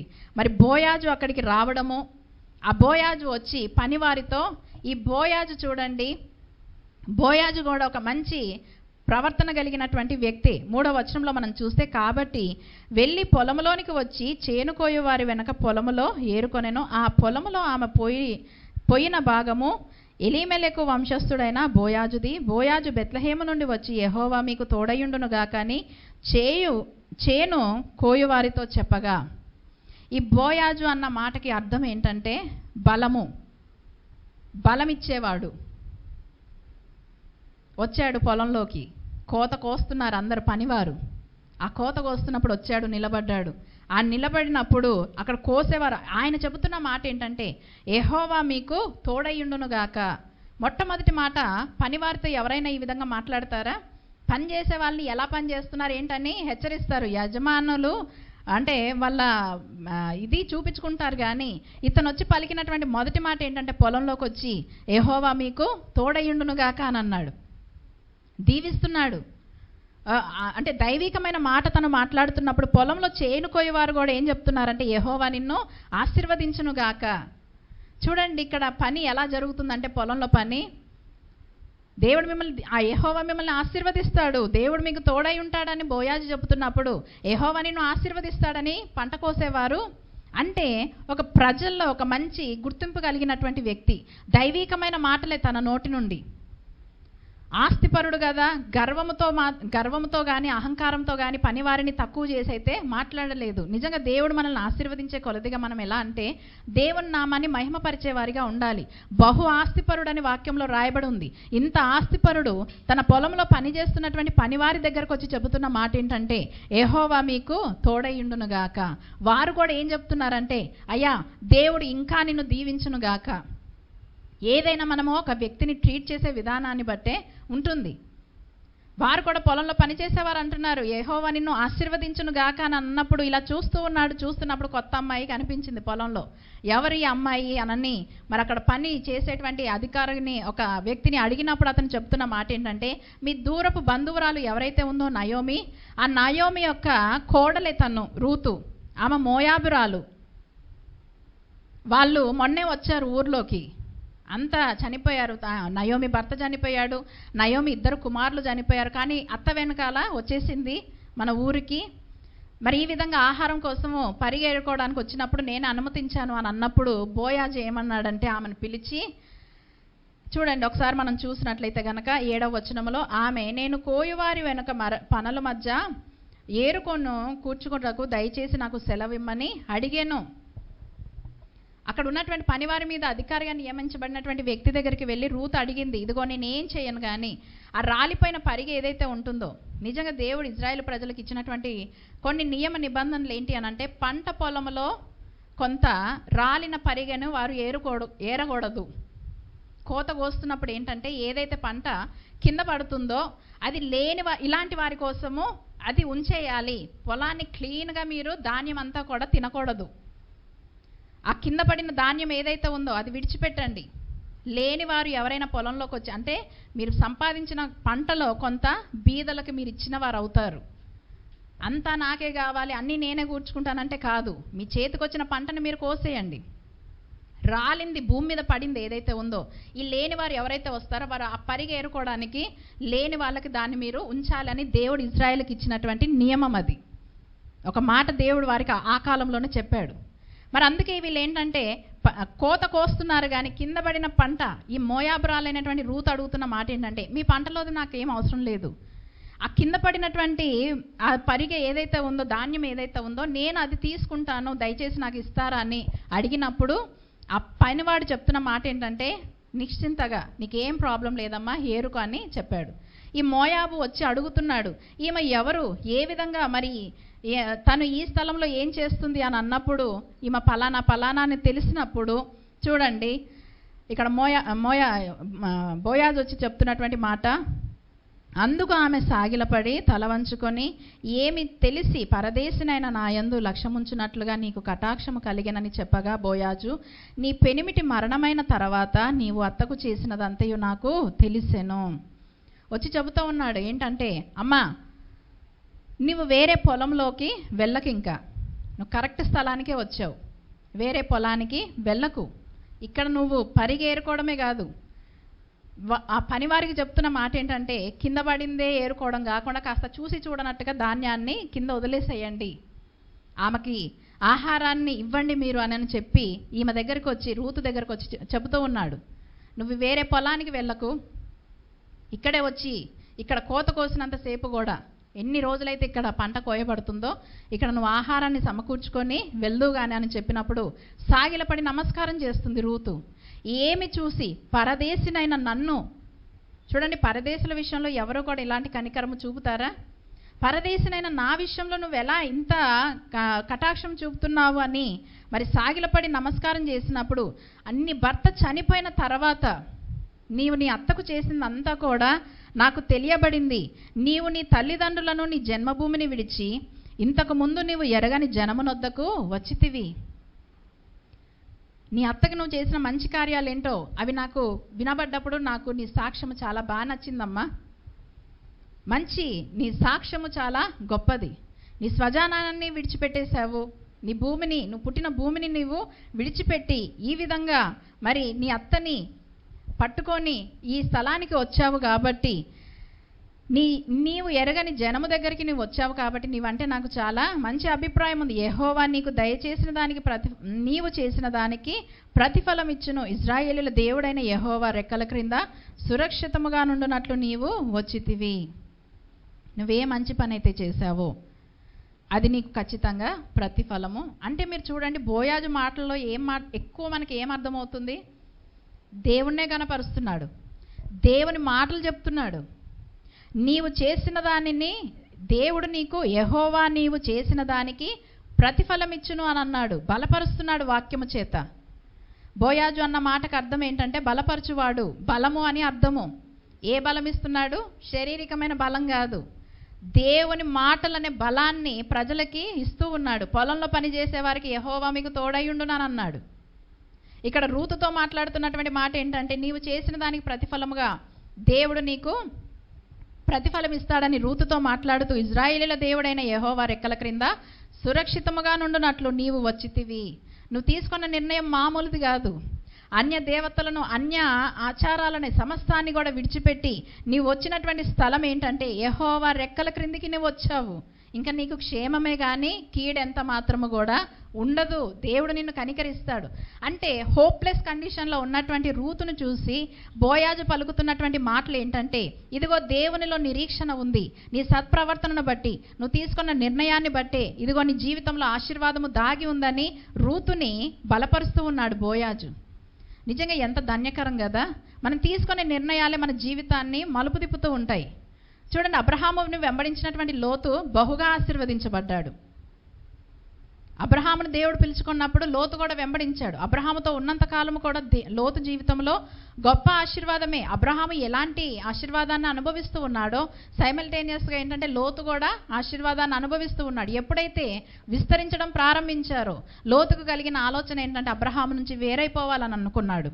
కంటికి నచ్చిన దాన్ని, ఆ సొదొమ గొమొర్రా పట్టణాన్ని చూశాడు, పచ్చగా కనిపించింది, నేను అబ్రహాం నుంచి వేరైపోతానని అనుకున్నాడు. వేరైపోయాడు. వేరైపోయిన తర్వాత కాలము పరిస్థితులు ఎలా తారుమారైపోయాయంటే చూడండి, నిర్ణయాలు మనం ఎవరితో సహవాసం చేయడానికి ఇష్టపడుతున్నామో అదే మన గమ్యాన్ని సూచిస్తుంది. దేవుని చేత అభిషేకించబడి దేవుడు ఎన్నుకొనబడిన ప్రజలతో మనం సహవాసం కలిగి ఉన్నప్పుడు అది మనకి దీవెన. దేవుని విసర్జించే మనుషులతో మనం సహవాసం చేయాలి అనుకోవడము, లేకపోతే వారిని విడిచిపెట్టి పారిపోవాలి అనుకోవడము కొంతకాలం బాగానే ఉంటుందేమో, కానీ తర్వాత దుర్గతే. లోతు అనుకున్నాడు, ఇంత ఆస్తిని సంపాదించుకున్నాను నేను. అదిగో సొదొమ గొమొర్రా పట్టణము ఎంత డెవలప్ అయినటువంటి పట్టణం అది. అక్కడంతా కూడా పచ్చదనమే. తన కన్నులకు ఏదేను తోటలాగా కనిపించిందంట. ఆ వ్యభిచారపు గృహం అంతా కూడా లోతుకి ఏంటంటే ఏదేను తోటలాగా అనిపించింది. పరిగెత్తాడు అక్కడికి, కానీ దాని పరిస్థితులు ఎలా ఉండబోతున్నాయో లోతుకి అర్థం కాదు.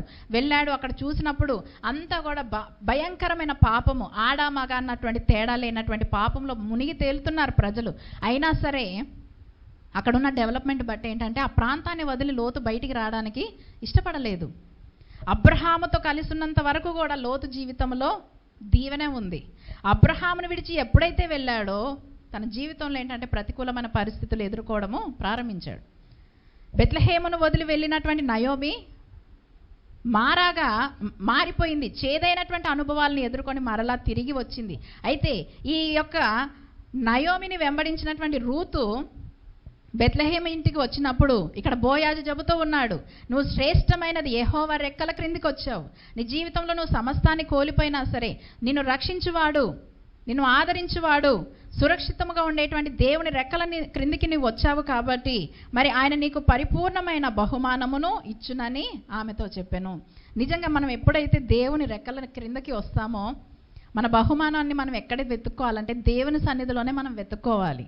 నువ్వు సరైన స్థలానికి వచ్చావు. దేవుని వాక్యము దొరికే స్థలానికే నువ్వు వచ్చావు. ఆయన రెక్కల నీడని నీకు ఆశ్రయం ఉంది. దేవుడు నీకు చక్కటి బహుమానాన్ని ఇస్తాడు. మనం చూడండి, దేవుని వాక్యాన్ని మనం ఎక్కువగా అపేక్షించాలి. వాక్యములోనే జీవం ఉంది. వాక్యము ద్వారానే మనం ఆశీర్వదించబడతాం. రూతు ఎక్కడికి వచ్చిందంటే రొట్టెల ఇంటికి వచ్చింది. అక్కడే వెతుక్కుంటుంది ఆహారాన్ని. బోయాజు వచ్చి చెబుతున్నటువంటి మాట ఏంటంటే కరెక్ట్ ప్లేస్కి నువ్వు వచ్చావు. దేవుడు తగిన కాలమందు నీకు సహాయం చేస్తాడు. నీ సత్క్రియలు చాలా మరి ఘనమైనవి. అందుకామా నా ఏలినవాడా, నేను నీ పనికత్తులతో ఒక దానను కాకపోయినను నీవు నన్ను ఆదరించి నీ దాసురాలునగు నా యందు ప్రేమ కలిగి మాట్లాడితివి గనక నా ఎడల కటాక్షము కలగనిమ్మని చెప్పాను. అయ్యో, నాతో ఇంతవరకు కూడా ఎవ్వరు ఇంత చక్కగా మాట్లాడలేదు.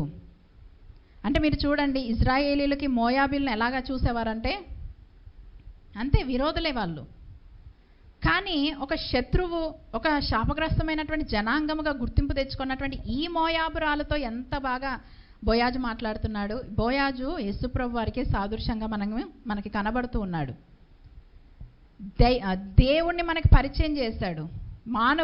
మానవుడిగా ఈ లోకానికి వచ్చి దేవుని స్వరూప్యమందు మరి ఆయన భూమి మీద జీవించి దేవునిని మనల్ని ఏకం చేసేటువంటి ఒక మధ్యవర్తిగా యేసుప్రభు వారు ఈ భూమి మీదకి వచ్చాడు. ఆయన పలికినటువంటి మాటలన్నీ కూడా ఆదరణకరమైనవే, మనల్ని బలపరిచేవే. ఒక అన్యురాలైనటువంటి శాపగ్రస్తురాలైనటువంటి సమస్తాన్ని కోల్పోయినటువంటి స్థితిలో ఉన్న ఈమెతో మీరు చూడండి, ఇప్పటికీ కూడా కొంతమందికి కొన్ని సెంటిమెంట్స్ ఉంటాయి. చిన్న వయసులో భర్త చనిపోవడం కానీ, లేకపోతే పిల్లలు లేకపోవడం కానీ, ఇలాంటి వాళ్ళు ఎవరైనా ఎదురొచ్చినప్పుడు వాళ్ళని అసహించుకొని చీదరించుకొని పక్కకి వెళ్ళిపోతూ ఉంటారు. సమాజం ఈ కాలమనే కాదు, ఆ కాలం నుండి కూడా ఏ పరిస్థితులు మరి ఇలాంటి పరిస్థితిలో, మోడైపోయిన స్థితిలో ఉన్నటువంటి రూతుతో ఎంతో ఆదరణకరంగా మాట్లాడుతున్నప్పుడు రూతుకి ఆయన మాటలన్నీ కూడా చాలా ఆదరణగా అనిపించాయి. ఆమె ఏం చేసిందంటే, ఆమె పిడికలతో పడవేసిన ఆమె ఏరుకొనున్నట్లుగా విడిచిపెట్టుడి, ఆమెను గద్దింపవద్దని తన దాసులకి ఆజ్ఞాపించెను. ఆయన చెప్తున్నటువంటి మాట ఏంటంటే, ఇదిగో రాలినవే కాకుండా మధ్య మధ్యలో మీ పిడికిలతో అక్కడ ధాన్యాన్ని వేసేయండి, ఆమెను ఏరుకొనివ్వండి, ఎవరు కూడా ఆమెని గద్దించడానికి వీల్లేదు అని అన్నప్పుడు ఆమె చక్కగా ఏంటంటే ఆ పంట అంతటిని కూడా సమకూర్చుకొని ఇంటికి వెళ్ళి తన అత్తతో జరిగినవి అన్నీ కూడా పంచుకుంటూ ఉంది. చూడండి, అంటే అత్తని రూత్ ఎలా ట్రీట్ చేస్తుందంటే ఒక సొంత తల్లిలాగా, మంచి స్నేహితురాళ్ళగా. నయోమి కూడా ఏంటంటే ఆ బౌండరీస్ అనేవి పెట్టలేదు, మాట్లాడుతుంది. ఎంత చనువుగా ఒక తల్లిగా, ఒక ఆత్మీయమైనటువంటి ప్రేమను వీరు పంచుకుంటూ ఉన్నారు. తనకు జరిగినవి అన్నీ కూడా చెబుతూ ఈ విధంగా అత్తకి వివరిస్తూ ఉన్నప్పుడు ఈమె చెప్తున్నటువంటి మాట, నయోమి, బ్రతికి ఉన్న వారికి చచ్చిన వారికి ఉపకారము చేయుటకు మానక ఇతడు యెహోవా చేత ఆశీర్వదించబడునుగా. కానీ నయోమి కూడా బోయాజుని దీవిస్తూ ఉంది. బోయాజు గురించి అన్నీ కూడా చెప్పినప్పుడు ఇగో బ్రతికిన వారికి చచ్చిన వారికి కూడా ఇతను ఒక దీవనకరమైనటువంటి వ్యక్తి, ఉపకారము చేసేటువంటి వ్యక్తి ఇతను. బ్రతికిన వారికి చచ్చిన వారికి. బ్రతికిన వారెవరు, చచ్చిన వారెవరు? చచ్చిన వారికి ఎలా ఉపకారం చేస్తారు? బోయాజు యేసుప్రభు వారికే సూచన. బతుకున్న వాళ్ళు, జీవం కలిగిన వాళ్ళు ఆయనను వెంబడించే వారికి ఉపకారం చేసేవాడు. చచ్చిన స్థితిలో, ఆత్మీయంగా చచ్చిన స్థితిలో కూడా లేవనెత్తి వారికి ఉపకారం చేసేది యేసుప్రభు వారే. ఇక్కడ నయోమి అంటూ ఉంది, ఇదిగో ఆయన ప్రతి ఒక్కరికి కూడా సహాయం చేసే మంచి మనసున్నటువంటి వ్యక్తి. దేవుడు ఆయనని చక్కగా దీవించాలి. బోయాజుని ఎవరు చూసినా ఏంటంటే బ్లెస్ చేస్తున్నారు. అంటే బోయాజుకి కలిగింది ఏంటంటే బిగబట్టట్లేదు. తనకన్నా తక్కువ స్థాయిలో ఉన్నవారిని తక్కువగా చూడట్లేదు, తనకున్న దాన్ని బిగబట్టట్లేదు, ఇస్తున్నాడు. అవసరతలో ఉన్నవారిని చూసి గ్రహించుకొని ఏంటంటే చూసి చూడనట్టుగా వెదజల్లిన వారు విస్తరిస్తారని వాక్యంలో ఉంది. అలా లేని వారి విషయంలో ఏంటంటే చూసి చూడనట్టుగా వదిలేస్తున్నాడు, వెదజల్లుతూ ఉన్నాడు, మంచి పేరును సంపాదించుకున్నాడు. నయోమి కూడా దీవిస్తూ ఉంది ఇతన్ని. ఇదిగో ఇతడు ఎవరో కాదమ్మా, బోయాజు ఎవరో కాదు, మన సమీప బంధువుడే కాబట్టి మరి ఆయన నీకు ఒకవేళ ఈ యొక్క ధర్మమును ఆయన చేయగలుగుతాడు. మరి నేను చెప్పిన విధంగా నువ్వు దయచేసి బోయాజుని నువ్వు అప్రోచ్ అవ్వని రూతుని ఆమె గైడ్ చేయడం మనము చూస్తూ ఉంటాం. ఆ కాలంలో ఉన్నటువంటి పరిస్థితి ఏంటంటే ధర్మము, మరి వారసత్వంగా ఉన్నటువంటి కొన్ని నియమాలు, కట్టడలు, ఆ కాలంలో ఆ ప్రాంతంలో ఉన్నటువంటి కొన్ని ఆచారపరమైనటువంటి పరిస్థితులు ఏవైతే ఉన్నాయో, మరి వీరికి ఉన్నటువంటి ఆస్తిని తీసుకొని వీరిని విడిపించేవాడు ఈ స్థితిలో, అంటే తనని వివాహము చేసుకోవడానికి అనుకూలంగా ఆ బంధువుడు మనకి ధర్మాన్ని నిర్వహించడానికి అన్ని రకాలుగా అర్హత కలిగిన వ్యక్తి అతను కాబట్టి నేను చెప్పిన విధంగా నువ్వు దయచేసి చెయ్యానని రూతుని సిద్ధపరుస్తుంది. రూతు చాలా యవ్వనురాలు. ఈ బోయాజు ఆమె కంటే చాలా పెద్దవాడే. కానీ ఏంటంటే నయోమి ఏదైతే చెబుతుందో, నయోమి చెప్పిన విధంగా సిద్ధపరచుకుంది తనను తాను. ఇదిగో నువ్వు వెళ్ళి ఆ పొలంలో ఆయన ఎప్పుడైతే అక్కడ పడుకుంటాడో వెళ్ళి ఆయన కాళ్ళ దగ్గర నువ్వు కూడా పడుకో. అంటే ఇది ఏంటంటే తనని ఆశ్రయిస్తున్నట్టుగా, తనకున్నటువంటి ఆ యొక్క పరిస్థితి నుంచి విడిపించగలిగినటువంటి ఆ యొక్క పరిస్థితి తనకే ఉంది కాబట్టి దయచేసి నాకు సహాయం చెయ్యి అని తనకి విజ్ఞాపన చేసే విధంగా మరి వెళ్ళి తన పాదముల దగ్గర నువ్వు పడుకొని ఈ విధంగా ఒకవేళ తను లేచి నిన్ను అడిగినప్పుడు నీ పరిస్థితి ఏంటో తనకి వివరించు అని అన్నప్పుడు తన అత్త ఏ విధంగా అయితే తనని గైడ్ చేసిందో ఆ విధంగానే తను బోయాజు పొలంలోనికి వెళ్ళడం అయితే మనము చూస్తాం. 3వ అధ్యాయంలో మనం చూస్తే ఏంటంటే మరి విశ్రాంతి కలిగినటువంటి సమయంలో, రాత్రికాల సమయంలో మరి ఈ విధంగా సిద్ధపడి నయోమి చెప్పినటువంటి మాటలను బట్టి వెళ్ళి తన పాదముల దగ్గర పడుకోవడం మనం చూస్తూ ఉంటాం. 7వ వచనంలో మనం చూస్తే, బోయాజు మనసున సంతోషించినట్లు అన్న పానములు పుచ్చుకొని లోపలికి పోయి ధాన్యపు కుప్ప యొద్ద పండుకొనినప్పుడు ఆమె మెల్లగా పోయి అతని కాళ్ళ మీద బట్ట తీసి పండుకొనెను.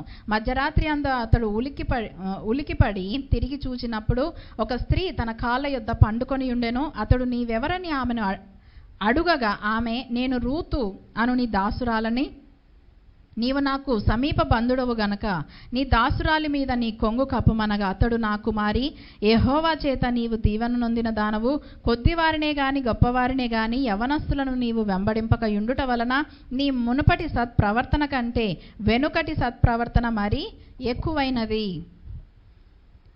ఆమె చెబుతుంది, నువ్వు నాకు సమీప బంధువి కాబట్టి దయచేసి నన్ను విడిపించగలిగిన అర్హత నీకే ఉంది కాబట్టి నాకు సహాయం చేయమని ఆమె కోరినప్పుడు ఆయన చెబుతున్నటువంటి మాట ఏంటంటే, నీ మొదటి ప్రవర్తన కంటే నీ కడపటి ప్రవర్తన ఇంకా చాలా చక్కగా ఉంది. కొద్దివారేమి గొప్పవారేమి, నువ్వు యవ్వనస్తురాలివి, ఒక యవ్వనుడి దగ్గరికి నువ్వు వెళ్ళలేదు కానీ మరి నీకున్నటువంటి క్రమం ఏదైతే ఉందో, నీ అత్త అయినటువంటి నయోమి నిన్ను ఏ విధంగా ప్రేరేపిస్తుందో, ఏ విధంగా నిన్ను గైడ్ చేస్తుందో, తన మాట చొప్పున నీవు ఈ విధంగా నన్ను ఆశ్రయించావు. అయితే నేను చేయగలిగింది నేను చేస్తాను, కానీ నాకంటే కూడా ఇంకొక వ్యక్తి మీకు సమీప బంధువుడు ఉన్నారు కాబట్టి నేను అతన్ని కనుక్కొని అతను ఒకవేళ చేయకపోతే గనక నేనే మీకు బంధుధర్మాన్ని నేను మరి అది తీరుస్తానని మరి బోయాజు రూతుతో మాట్లాడడం మనము చూస్తూ ఉంటాం.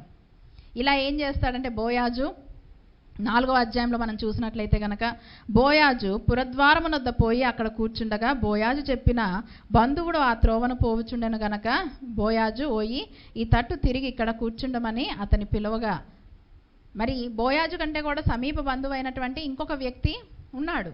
అతన్ని పిలుస్తాడు. ఆ గవిని దగ్గర కూర్చొని, అక్కడ ఏంటంటే అంటే ఊర్లో ఇప్పటికీ కూడా ఉంటాయి కదా పంచాయతీ ప్లాట్ఫామ్స్ ఏవో ఉంటాయి, ఆ ఊరి గవిని దగ్గర కూర్చొని వెయిట్ చేస్తూ ఉన్నాడు. వీరికి ఇంకా సమీప బంధువు అయినటువంటి వ్యక్తిని చూసి పిలిచి, అతను ఆ విధంగా వెళ్తున్నప్పుడు పిలిచి అతనితో పాటు ఏం చేస్తాడంటే ఊరిలో 10 మంది పెద్దల్ని కూడా కూర్చోబెడతాడు. ఇప్పుడు నేను నిన్ను ఎందుకు పిలిచాను అని అంటే, ఒక ఇంపార్టెంట్ విషయం మాట్లాడడానికి నేను నిన్ను పిలిచాను. ఆ విషయం ఏంటంటే, మరి నయోమి మనకు తెలుసు, నీకు తెలుసు కదా అని అన్నప్పుడు తెలుసు, సమీప బంధువు. మరి ఆమె ఆ మోయాబు ప్రాంతానికి వెళ్ళి సమస్తాన్ని కూడా కోల్పోయింది, తిరిగి వచ్చింది.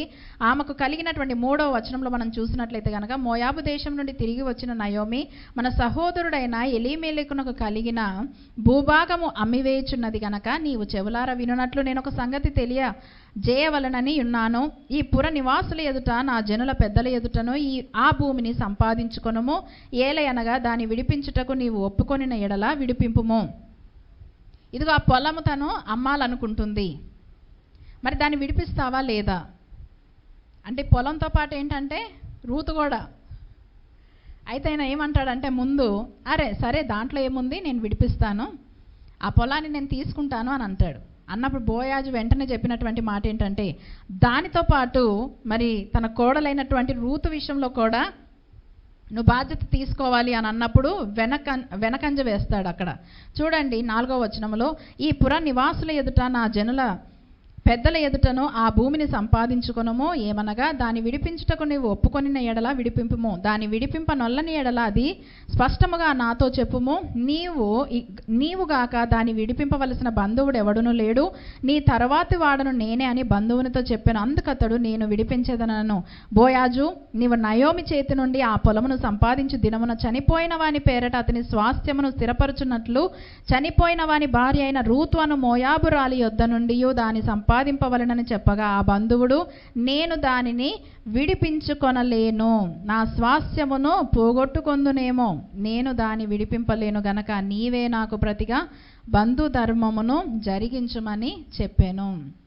ఆ పొలంతో పాటు రూతుని కూడా నీవు వివాహం చేసుకోవాల్సి వస్తుంది మరి అని అంటే, పొలం వరకు ఓకే అని అన్నాడు కానీ రూతుని పెళ్లి చేసుకోవడం అనేసరికి మాత్రము అయ్యో నా వల్ల కాదు, నాకు ప్రతిగా నువ్వే ఆ బంధు ధర్మాన్ని నీవే జరిగించని అతనికి చెప్పినప్పుడు, అక్కడ ఇజ్రాయేలీల క్రమం చెప్పున ఇజ్రాయేలీలో బంధు ధర్మమును గూర్చి కానీ క్రయ విక్రయములను గూర్చి కానీ ప్రతి సంగతిని స్థిరపరచుటకు పూర్వమున జరిగిన మర్యాద ఏదనగా, అయితే అదంతా కూడా టేకప్ చేయడానికి ఈ మాటలన్నీ కూడా అంటే అతన్ని మించి ఏ వ్యక్తితో అయితే ఈ బంధుధర్మం గురించి మాట్లాడాడో అతను ఉండగా బోయాజు బంధుధర్మాన్ని ఆ రెస్పాన్సిబిలిటీ తీసుకునే అధికారము బోయాజుకి లేదు.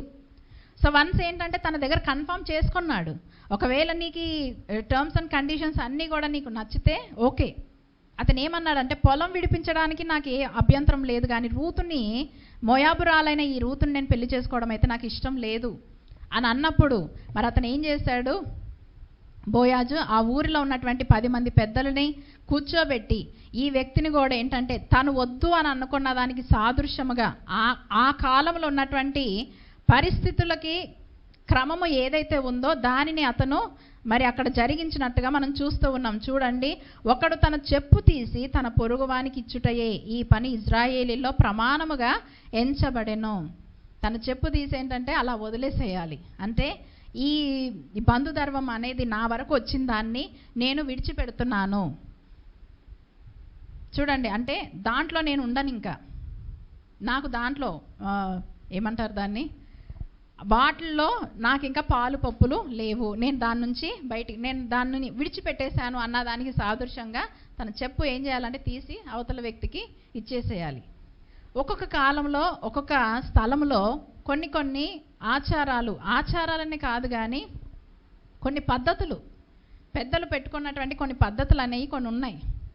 మరి ఈ విధంగా ఆ ఊరి పెద్దలందరితో కలిసి మరి ఈ యొక్క బోయాజు చేసినటువంటి పని ఏదైతే ఉందో ఆ ధర్మాన్ని అఫీషియల్గా ఇతను యాక్సెప్ట్ చేశాడు. ఊరి పెద్దలందరూ కలిసి ఇతని స్థానంలో, ఇతను కాదన్నాడు కాబట్టే ఇతను ఆ ధర్మాన్ని బాధ్యతని తీసుకోవాల్సి వచ్చింది. కాబట్టి మరి ఈ విధంగా వారందరూ కూడా ఒప్పుకొని మరి నీవే ఈ ధర్మాన్ని నిర్వర్తించేవాడివని 10వ వచనంలో మనం చూస్తే, మరియు చనిపోయిన వాని పేరట అతని స్వాస్థ్యమును స్థిరపరచునట్లును చనిపోయిన వాని పేరు అతని సహోదరుల నుండి అతని స్థలము యొక్క ద్వారము నుండి కొట్టివేయబడక ఉండునట్లును నేను మహలోను భార్య అయిన రూతును మోయాబురాలని సంపాదించుకొని పెండ్లి చేసుకొనుచున్నాను. దీనికి మీరు ఈ దినమున సాక్షులై ఉన్నారని పెద్దలతో ప్రజలతో చెప్పెను. అందుకు పురద్వారము నుండి ప్రజలందరూ పెద్దలను, మేము సాక్షులము, యెహోవాని ఇంటికి వచ్చి ఆ స్త్రీని ఇశ్రాయేలీల వంశమును వర్ధిల్లజేసిన రాహేలును పోలిన దానిగాను లేయాను పోలిన దానిగాను చేయునుగాక. అందరూ కలిసి ఇక్కడ బోయాజుని ఆశీర్వదిస్తున్నారు. రూతును కూడా, రూతు యొక్క సత్ప్రవర్తన వీరందరికీ నచ్చింది, ఇజ్రాయేలీలందరికీ నచ్చింది. ఆమెను ఎలా పోలుస్తున్నారంటే రాహేలుతో లేయాతో పోలుస్తున్నారు. ఇజ్రాయేలు 12 గోత్రాలకి మూల స్త్రీలైనటువంటి లేయా రాహేలుగా మరి రూతు కూడా వర్ధిల్లును గాక అని అంటున్నారు. నిజంగానే ఆమె అలాగే వర్ధిల్లింది రూతు. ఎంత నిజంగా దేవుడు ఒక హోప్లెస్ కండిషన్లో తను అనుకోలేదు తన జీవితం ఇలా మలుపు తిరుగుతుందని.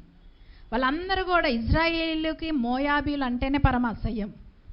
కానీ ఈ మోయాబురాల్ని చూస్తుంటే వాళ్ళందరికీ కూడా ఏంటంటే దీవెన వచనాలే. మనము దేవునికి ఎప్పుడైతే లోబడతామో నిజంగా దైవికమైన అనుభవం కలిగిన వారు మన విషయంలో ఒక మంచి ఇంప్రెషన్ వారు కలిగి ఉంటారు. సత్ప్రవర్తన, వెండి బంగారం కంటే మంచి కీర్తి, పేరు అది కోరదగినది. రూతు సంపాదించింది ఏమైనా ఉంది అని అంటే మంచి పేరును సంపాదించుకుంది. ఇజ్రాయేలీలందరిలో కూడా మంచి పేరుని సంపాదించుకొని ఈ విధంగా ఆశీర్వాదానికి అర్హురాలిగా తను మారింది. ఎఫ్రాతాలో నీవు క్షేమాభివృద్ధి కలిగిన వాడవే, బెత్లెహేములో నీవు ఖ్యాతి నొందుదువుగాక. వీరందరూ కూడా ఏంటంటే దీవిస్తున్నారు ఇద్దరిని కూడా, రూతుని బోయాజుని వీరు దీవించడము. మరి బోయాజు రూతుని వివాహం చేసుకున్న తర్వాత ఆమె గర్భవతి అయి అప్పుడు ఆమె ఒక కుమారుని కనినప్పుడు అప్పుడు నయోమి గారు ఏం చేస్తుందంటే మళ్ళీ ఆమె టీం ఏదైతే ఉందో ఆ స్త్రీలందరినీ చూసి ఆ దినమున నీవు బంధువు లేకుండా చేయని యెహోవా స్తుతి నొందునుగాక. అప్పుడు ఏం చెప్తుంది, రూతుకి పెళ్ళైపోయి కొడుకు పుట్టిన తర్వాత అప్పుడు అంటుంది, అయ్యా నువ్వు కనికరిస్తావు, ఎవ్వరు లేని వారికి నువ్వే బంధువుడు అయ్యి నువ్వు ఆదరిస్తావు అని దేవుణ్ణి స్తుతిస్తుంది. అటు బోయాజుని గణపరుస్తుంది, ఇటు దేవుణ్ణి కూడా గణపరుస్తుంది. కానీ నిజంగా మనం ఏంటంటే మన అన్ని విషయాల్లో కూడా దేవుని మనం గణపరచాలి. తన దుఃఖ దినాల్లో ఏంటంటే తన తప్పేంటో తను గ్రహించుకోలేదు, దేవుని నిందించింది, పడిపోయింది. కానీ ఎప్పుడైతే దేవుడు ఒక కుమారుణ్ణి అనుగ్రహించాడో రూతును బట్టి మరలా దేవుని సన్నిధిలో ఆనందించడము. చూడండి, అప్పుడు స్త్రీలు ఈ దినమున నీకు బంధువుడు లేకుండా చేయని యెహోవా స్తుతి నొందునుగాక. ఇదిగో నీకు ఎవరు లేరని అన్నావు కదా, కానీ ఆయన నీకు సమస్తాన్ని కూడా ఇచ్చాడు, ఆయనకే స్తుతి కలుగునుగాక. ఆయన నామము ఇజ్రాయేలీల్లో ప్రకటింపబడునుగాక. నిన్ను ప్రేమించి 7 కుమారుల కంటే నీకెక్కువైన నీ కోడలు ఇతన్ని కనెను. నీ కొడుకులు ఎక్కడ సరిపోతారు? నీ కోడల ద్వారా దేవుడు నీకు ఎంతో సంతోషాన్ని ఇచ్చాడు. ఇతడు నీ ప్రాణమును ఓదార్చి ముసలితనమున నీకు పోషకుడగునని నయోమితో చెప్పిరి. వృద్ధాప్యాయములో నిన్ను పోషించేటువంటి కుమారుడిగా దేవుడు నీకు ఒక మనవణ్ణి ఇచ్చాడు. అందరూ కూడా, స్త్రీలందరూ కూడా నయోమి చుట్టూ చేరి, చూడండి, ఎప్పుడు కూడా ఈ గ్రంథం చదువుతున్నప్పుడు నయోమి అంతా కూడా డిప్రెషన్తో, నెగిటివ్ థాట్స్తోనే తను నింపబడింది. అక్కడ ఉన్న స్త్రీలందరూ ఏమంటున్నారంటే, ఇదిగో నీ నిరీక్షణకి దేవుడు నిన్ను విడిచిపెట్టలేదు, నువ్వు దేవుడిని విడిచిపెట్టావేమో కానీ దేవుడైతే నిన్ను విడిచిపెట్టలేదు. నీ సమీప బంధువుగా బోయాజుని నిలబెట్టాడు, ఆయనే నీ బంధువై మరలా నిన్ను ఆదరించాడు. దేవుడు ఎప్పుడు కూడా స్తుతించబడను గాక అని దేవుని గణపరుస్తూ ఉన్నారు. నయోమిని బలపరుస్తూ ఉన్నప్పుడు అప్పుడు నయోమి ఆ బిడ్డను తీసుకొని కౌగిట నుంచుకొని వానికి దాదీగా నుండెను. ఆమె పొరుగు స్త్రీలు నయోమి కొరకు కుమారుడు పుట్టెనని చెప్పి అతనికి ఓబేద్ అని పేరు పెట్టిరి. నయోమికే కొడుకు పుట్టారనని ఎంత సంతోషముగా, అంటే ఎంత హోప్లెస్ కండిషన్లో నయోమి ఉందో మనకి ఇక్కడ అర్థమవుతుంది. దేవుని గణపరుస్తున్నారు, దేవుడు ఎంత గొప్ప సంతోషాన్ని ఇచ్చారు అని ఈ విధంగా ఓబేద్ అని అతనికి పేరు పెట్టడము జరిగింది. బోయాజుకి రూతుకి కలిగినటువంటి వ్యక్తి పేరు ఏంటంటే ఓబేదు. అతను ఎవరు అని అంటే దావీదు తండ్రి అయినటువంటి యెషయాకి తండ్రి. అంటే ఏమవుతాడు ఈయన? ఓబేదు ఎవరు అని అంటే దావీదుకి తాత. ఇదంతా ఎవరి గురించి అంటే యాక్చువల్ హీరో అనమాట, దావీదు గురించి ఇదంతా కూడా. చూడండి, ఒక అన్యురాలు, దేవుడు ఇజ్రాయేలు ప్రజల్ని ఐగుప్తు బానిసత్వం నుంచి విడిపించి వారికి చెప్పిన మాట ఏంటంటే, మీరు అన్యులతో సహవాసము సాంగత్యం చేయొద్దని చెప్పిన దేవుడు రూతుని ఈ విధంగా ఈ ఫ్యామిలీ ట్రీలో కలపడము అని అంటే ఇది కేవలం ఏంటంటే రూతు తీసుకున్నటువంటి నిర్ణయమే. విడిచిపెట్టింది, ఆ ప్రజలను విడిచిపెట్టింది, ఆ దేశాన్ని విడిచిపెట్టింది, దేవుని బిడ్డ అయినటువంటి నయోమిని వెంబడించింది. మీరు చూడండి, దేవుని బిడ్డలు అప్పుడప్పుడు ఏంటంటే తప్పిపోయి ఎండిపోయిన స్థితిలో ఉన్నా సరే వారితో సహవాసాన్ని మనం మర్చిపోవద్దు. ఓర్పాలాగా రూతు కూడా ఏంటంటే ముద్దు పెట్టేసి పక్కకు జరిగి ఉంటే ఆమె కూడా అడ్రస్ లేకుండా ఉండేది, అసలు ఇది ఉండేదే కాదు. కానీ ఏం చేసిందంటే నయోమిని పట్టుకుంది, ఎండిన స్థితిలో ఉన్నా సరే లేదు నేను వెంబడిస్తాను అని అనింది. మరి దేవుని ఏర్పాట్లో ఉన్నటువంటి జనాంగంలోనికి తను వచ్చింది. దేవుడు ఇదంతా కూడా ఆ కాలంలోనే ఒక అన్యురాలు చూపించినటువంటి విధేయతకి ప్రతిఫలమే ఈ రూతు యొక్క జీవితము. ఈ వంశావళిలో నుంచి యూదా గోత్రములోనికి వచ్చింది రూతు. ఆ యూదా గోత్రము వాడే దావీదు. ఆ దావీదు వంశములో నుండే యేసుప్రభు వారు కూడా రావడము జరిగింది. ఎంత గొప్పగా దేవుడు ఈ స్త్రీని వాడుకున్నాడు. మీరు చూడండి, శాపగ్రస్తమైనటువంటి ఇద్దరు స్త్రీలు, నయోమి, రూతు, ఎండిపోయారు అంతే. ఆమెమో వృద్ధాప్యంలో పనికిరాని స్థితిలోకి ఆమె వెళ్ళిపోయింది. ఈ అమ్మాయి ఏమో యవ్వన స్థితిలో భర్తను కోల్పోయి ఇద్దరు కూడా మోడైన స్థితిలో ఉన్నారు. వాళ్ళని చూస్తేనే దరిద్రం, వాళ్ళని చూస్తేనే కేర్ ఆఫ్ అడ్రస్ ఏంటంటే వేదన, వారిని చూస్తేనే అసహ్యం జనాలకి. అయినా సరే ప్రయాసపడ్డారు, దేవుని సన్నిధికి వచ్చారు. అక్కడ దేవుడు వారిని బలపరిచాడు. చూడండి, ఎవరి ద్వారా అంటే బోయాజు ద్వారా. బలమునిచ్చింది ఎవరిక్కడ? బోయాజు. అడుగుతున్నారు, బోయాజు సహాయాన్ని అడిగినప్పుడు ఇదిగో నేను ఖచ్చితంగా సహాయం చేస్తాను. వారి పరిస్థితిని చూశాడు బోయాజు. ఆహారాన్ని చూడనట్టుగా వారికి వదిలేయడము, అదే కాకుండా వారిని విడిపించడానికి, ఆ దరిద్రత, ఆ బంధకాల నుంచి వారిని విడిపించడానికి బాధ్యత తీసుకునేవాడు ఉండాలి. ఇద్దరు ఆడవాళ్ళు ఏమి నిస్సహాయత స్థితిలో ఉన్నటువంటి వారి విషయంలో కనికరపడ్డాడు బోయాజు, బాధ్యత తీసుకున్నాడు, ప్రయాసపడ్డాడు. మరి నిజంగా శాపంగా ఉన్నటువంటి ఇద్దరు స్త్రీలు ఆశీర్వాదంలోనికి మలిచేటువంటి ఒక గొప్ప వ్యక్తిగా బోయాజు అయితే వారి విషయంలో నిలబడ్డాడు. నిజంగా మన విషయంలో కూడా మీరు చూడండి, శాపము, పాపము, భయంకరమైన కట్లతో బంధించబడినటువంటి మనల్ని ఎవరా బంధుధర్వాన్ని నిర్వర్తిస్తున్నారనంటే యేసుప్రభు వారే కల్వరి శిలువలో మన నిమిత్తమై రక్తము చిందించి, మన పాపముల నిమిత్తమై వెల చెల్లించి, ఆ శాపాన్ని, పాపాన్ని ఆయన శిలువలో అనుభవించి మనకి విడుదలనిచ్చాడు, ఆశీర్వాదాన్ని ఇచ్చాడు. ఎన్నిక లేనటువంటి ప్రజలమైన మనల్ని యేసుప్రభు బిడలగా చేర్చుకునేటువంటి గొప్ప ధన్యతను దేవుడు మనకి అనుగ్రహించాడు. రూతు గ్రంథము ఒక ప్రత్యేకమైనటువంటి గ్రంథము, ఒక అన్యురాలు గురించి రాయబడినటువంటి గ్రంథము. దేవుడు నిజంగా కోరుకునేది ఒకటే. ఆ కాలంలో ఏంటంటే అన్యులు అంటే అన్యులే. ఆ పరిస్థితుల్లో కూడా ఆమె వెంబడించినప్పుడు దేవుడు ఈ రీతిగా హత్తుకొని ఈ స్త్రీని ఇంతగా గణపరిచాడు అని అంటే, మరి ఈ రోజున మన జీవితంలో, ఈ రోజున అన్యులు, ఇజ్రాయేలు ఇవన్నీ కాదు, విశ్వాసులు అవిశ్వాసులే. ఈ రోజున ఆయనను వెంబడించేటువంటి ప్రతి ఒక్కరి జీవితంలో కూడా మోడు బారిన జీవితాలను దేవుడు చిగురింప చేయవాడై ఉన్నాడు. మోడు బారిన స్థితిలో, దిక్కుతోచని స్థితిలో. కానీ ఈ ఎంటైర్ లెసన్లో, ఈ ఎంటైర్ చాప్టర్స్లో రూతు జర్నీలో మనకు అర్థమయ్యేది ఒకటే, ఏంటనంటే టర్నింగ్ పాయింట్ అనేది ఒకటి ఉంటుంది. Turning point. ఓర్పా తీసుకున్న నిర్ణయం ఏంటంటే అక్కడికే ఆపేసింది తన జీవితాన్ని.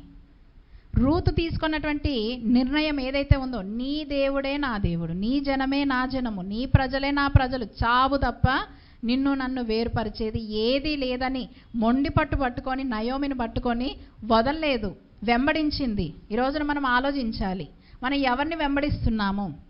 దేవుని బిడ్డలుగా చేర్చబడి బాప్తిస్మం అనే అనుభవంలోనికి వచ్చినటువంటి మనము మరలా అదే లోక సంబంధమైనటువంటి ఆశలతో నింపబడితే గనక మన ప్రయాణం ముందుకు సాగదు.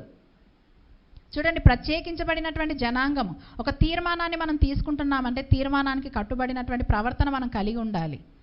నేను చనిపోతే నీతోనే చనిపోతాను, నువ్వు వెళ్ళిన స్థలంలోనే నేను కూడా చనిపోతాను, కానీ నేనైతే నిన్ను విడిచిపెట్టే పరిస్థితి కాదు. ఒకసారి మనం రక్షించబడ్డాము అని అంటే ఇదే తీర్మానం మనం కలిగి ఉండాలి. దేవుణ్ణి ఎందుకు మనం వెంబడిస్తున్నామో? మన అవసరతల కొరక. నాకు ఈ రోగం పోతే చాలు, నాకు ఈ డబ్బులు వస్తే చాలు, నాకు ఈ ఉద్యోగం వస్తే చాలు, ఈ పెళ్ళి అయితే చాలు, ఇది కాదు మనం కోరుకోవాల్సింది. మరణము తప్ప నిన్ను నన్ను, లోకంలో జీవిస్తున్నటువంటి మనము లోక సంబంధమైన ఆశీర్వాదాల కొరకు, లోక సంబంధమైన దీవెనల కొరకు మనం దేవుణ్ణి వెంబడించడం కాదు. ఆత్మీయమైనటువంటి రక్షణ, ఆత్మరక్షణ కొరకు దేవుణ్ణి మనము వెంబడించాలి. వెంబడించింది. ఎవరైనా సరే ఏం కోరుకుంటారు? ఒక మంచి బ్లెస్డ్ లైఫ్ కోరుకుంటారు. రూతు ఎలాంటి జీవితాన్ని కోరుకుందంటే ఒక ముసలి దానిని, వృద్ధాప్యాయంలో ఉన్నటువంటి అత్తకి సేవ చేయడాన్ని కోరుకుంది ఈమె.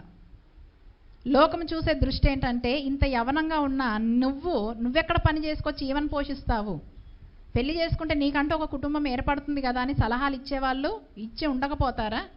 ఇచ్చే ఉంటారు. కానీ ఆమె కోరుకుంది ఏంటంటే, లేదు, ఈ మోయాబు నుండి నేను బయటికి రావాలి, ఈ మోయాబు అనే ప్రాంతం నుంచి నేను యూదా బెత్లెహేములో నేను అడుగు పెట్టాలి, నాకు ఏమీ లేకపోయినా పర్వాలేదు, నేను కష్టపడాల్సి వస్తుందా? సరే, నేను కష్టపడతాను, కానీ ముందు నేను ఇక్కడ నుంచి బయటపడాలి. ఈ రోజున నిజంగా మన జీవితాల్లో మనం కొంతమందిని చూసినప్పుడు దేవుణ్ణి రుచి చూసి, దేవుని ప్రేమను కనుగొని అద్భుతాలు ఆశ్చర్యకార్యాలు వారి జీవితంలో రుచి చూసి అన్యుల దగ్గరికి వెళ్తున్నారు అని అంటే అంతకన్నా భ్రష్టత్వం ఇంకేమన్నా ఉందా?